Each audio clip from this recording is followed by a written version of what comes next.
Now, let's now jump into the different maturity level of CMMI. Now, before I proceed further, just highlighted that I will try to focus my discussion more on implementation rather than theory. Matlab, there is a lot of data, lot of stuff which you can find on internet, on Google. There is you can say zillion of bytes जो कि आपको CMMI के ऊपर मिल जाएंगी. लेकिन मेरा objective ये कि we will try to discuss the objectivity, mean how to implement it.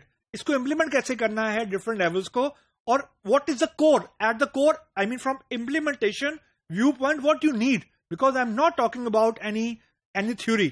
I will be talking about more from implementation viewpoint rather than the theory कि ऐसा होना चाहिए, ऐसा होता है. No, I will be telling you कि ऐसा है, right? So now the first level of CMMI is, I mean the maturity level is level 1, और उसको officially कहते हैं initial. I mean इसका official name जो है, at that, for example, if a particular company is successfully following the best practices of maturity level 1, उसको हम लोग बोलते हैं it is marked as initial under the umbrella of CMMI. Now let's see what is CMMI level 1. सबसे पहली चीज, processes actually बहुत poor होते हैं. poor से मुराद ये है कि आप उसको predict नहीं कर सकते. people are highly reactive, और ये सबसे common चीज होती है किसी भी सॉफ्टवेयर हाउस में या किसी भी ऑर्गेनाइजेशन में के जो लोग हैं वो रिएक्टिव हैं. इसका इंडिकेटर ये होता है कि they don't know what to do next. They will just focus on the reaction of the client और the reaction of other person, कि अगला बंदा बताएगा तो तब मैं एक पर्टिकुलर काम कर लूंगा, क्योंकि उसको खुद से नहीं पता आगे क्या करना है, वो वेट कर रहा है actually. This reflect the highest level of unstable organisation. यानी ऑर्गेनाइजेशन के अंदर बंदे को यह पता नहीं है कि उसने अगला स्टेप क्या करना है, वो वेट कर रहा है. यानी वो रिएक्टिव मोड में है, वो वेट कर रहा है कि कोई उसको बताए आके, क्योंकि कोई डॉक्यूमेंटेशन नहीं है, अगर है भी तो बहुत पुअर है.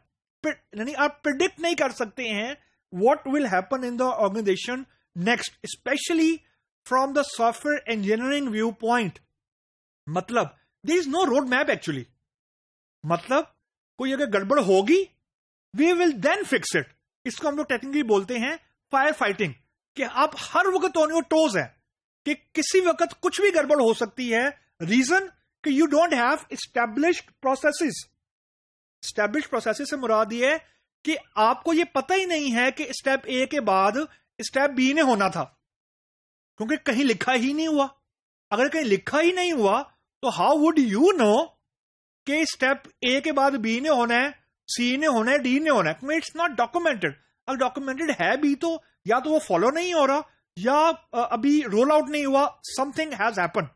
Now in the context of software industry, it is the biggest point in retaining the good brain. Now I am telling this thing from reality check, from reality viewpoint.